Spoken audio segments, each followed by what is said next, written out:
আজকে আমি রান্না করব ডাল শাক। চলুন তাহলে রেসিপিটা দেখে নিই। কড়াইতে তেল দিয়ে দিলাম।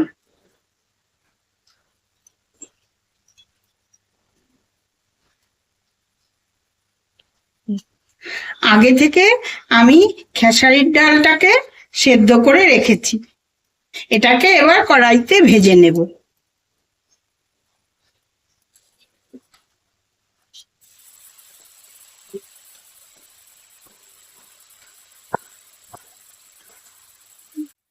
দিয়ে দিলাম হলুদ গুঁড়ো। এবার নাড়াচাড়া করে ভেজে নেব।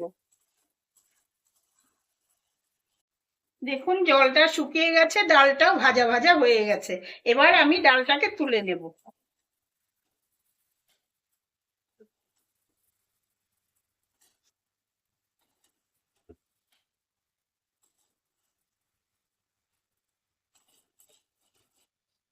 ডালটাকে এভাবে শুকনো শুকনো করে ভেজে নিতে হবে। আর কড়াইতে একটু তেল দিয়ে দিলাম।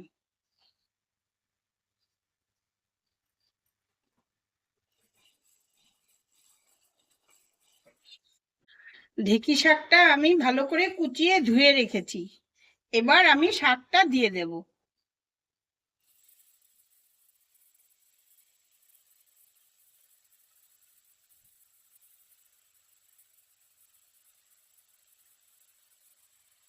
শাকের মধ্যে নুনটা দিয়ে দেব, একটু নাড়াচাড়া করে নেব।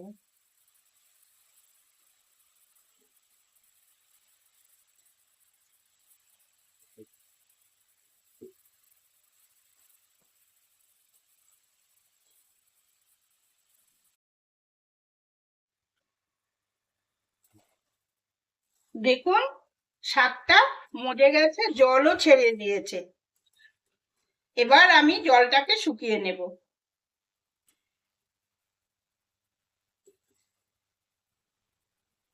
দেখুন শাকের জলটা শুকিয়ে গেছে। এবার একটু তেল দিয়ে আমি শাকটাকে ভাজা করে নেব।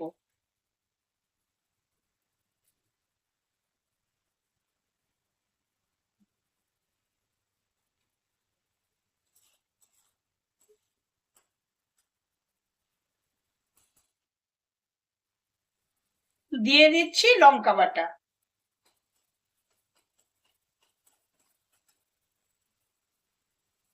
এক চিমটে হলুদ। শাকটা ভাজা করে নেব। বন্ধুরা দেখুন শাকটা ভাজা হয়ে গেছে, এবার আমি তুলে নেব। এবার আমি কড়াইতে তেল দিয়ে দেবো, তেলটা একটু বেশিই দিতে হবে। পেঁয়াজটাকে আমি ডুমু ডুমু করে কেটে নিয়েছি, যতটা শাক তার অর্ধেক পেঁয়াজ দিতে হবে। এবার আমি পেঁয়াজটা তেলের মধ্যে ছেড়ে দেব।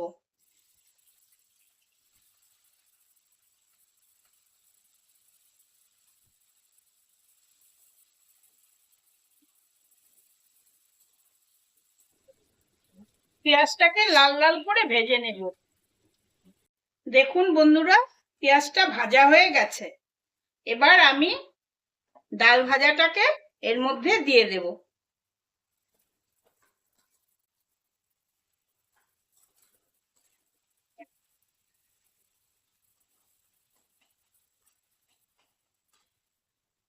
ডালটাকে ভালো করে পেঁয়াজের সাথে মিশিয়ে নেব।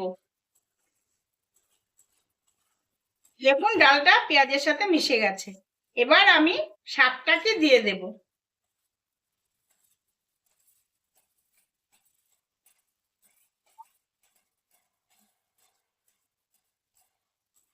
এবার নাড়াচাড়া করে নেব।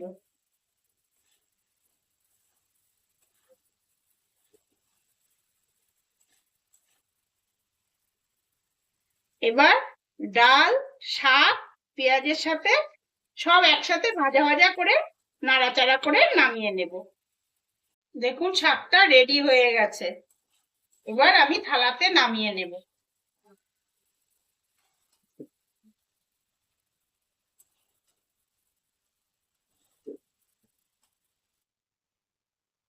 দেখুন আমার ডাল শাকটা রেডি হয়ে গেছে।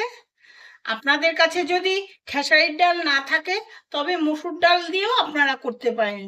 সেক্ষেত্রে মসুর ডালটা অল্প সেদ্ধ করতে হবে, যেন গোটা গোটা থাকে। আমার ডাল শাকটি খেয়ে যদি আপনাদের ভালো লাগে তবে আপনারা জানাবেন, লাইক করবেন, কমেন্ট করবেন, শেয়ার করবেন। আমার পেজটি যদি না ফলো করে থাকেন অবশ্যই ফলো করবেন।